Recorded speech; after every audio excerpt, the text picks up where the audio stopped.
السلام علیکم ورحمۃ وبرکاتہ۔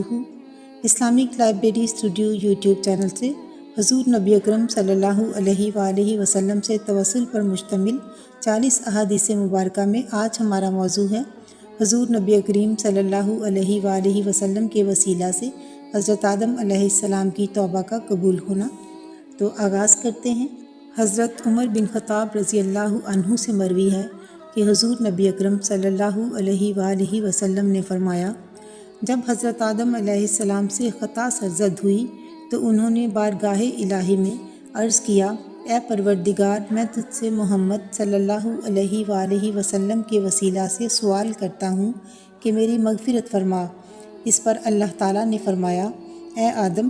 تو نے محمد صلی اللہ علیہ وآلہ وسلم کو کس طرح پہچان لیا، حالانکہ ابھی تک تو میں نے انہیں ظاہراً پیدا بھی نہیں کیا۔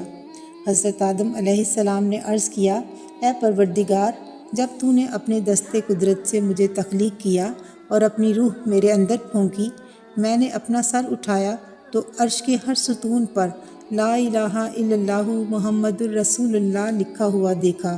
تو میں نے جان لیا کہ تیرے نام کے ساتھ اسی کا نام ہو سکتا ہے جو تمام مخلوق میں تجھے سب سے زیادہ محبوب ہے۔ اس پر اللہ تعالیٰ نے فرمایا،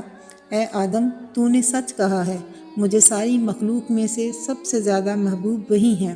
ان کے وسیلہ سے مجھ سے دعا مانگو، آگاہ ہو جاؤ، میں نے تمہیں معاف فرما دیا، اور اگر محمد صلی اللہ علیہ وآلہ وسلم نہ ہوتے تو میں تجھے بھی پیدا نہ کرتا۔ علامہ ابن تیمیہ بیان کرتے ہیں کہ حضرت میسرہ رضی اللہ عنہ روایت کرتے ہیں کہ میں نے حضور نبی اکرم صلی اللہ علیہ وآلہ وسلم کی خدمت میں عرض کیا، یا رسول اللہ، آپ کو نبوت کب ملی؟ تو آپ صلی اللہ علیہ وآلہ وسلم نے فرمایا، میں اس وقت بھی نبی تھا جب اللہ تعالیٰ نے زمین کو پیدا کیا اور پھر وہ آسمان کی طرف متوجہ ہوا اور اس نے اسے 7 آسمانوں میں تقسیم کر دیا۔ پھر اللہ تعالیٰ نے عرش کو تخلیق کیا اور اس کی پیشانی پر لکھا، محمد الرسول اللہ خاتم الانبیاء، محمد مصطفیٰ صلی اللہ علیہ وآلہ وسلم اللہ تعالیٰ کے رسول اور آخری نبی ہیں۔ پھر اللہ تعالیٰ نے جنت کو تخلیق کیا کہ جہاں اس نے حضرت آدم اور حوا علیہ السلام کو بسایا تھا،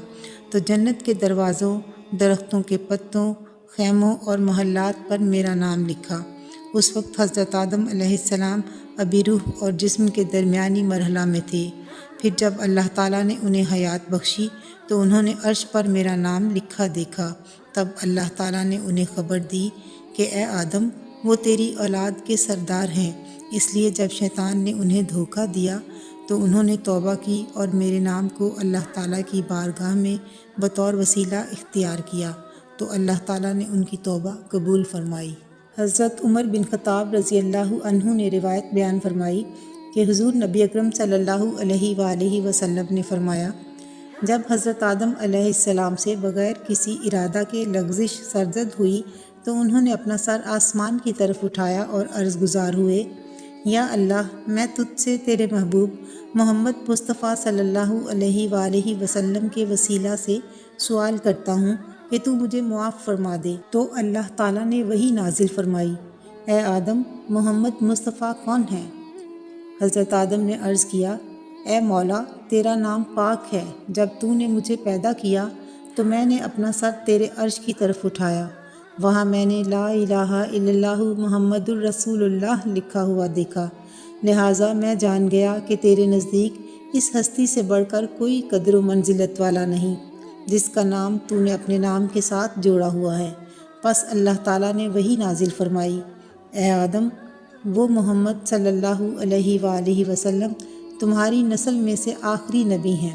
اور ان کی امت بھی تمہاری نسل کی آخری امت ہوگی، اور اگر وہ نہ ہوتے تو میں تجھے بھی پیدا نہ کرتا۔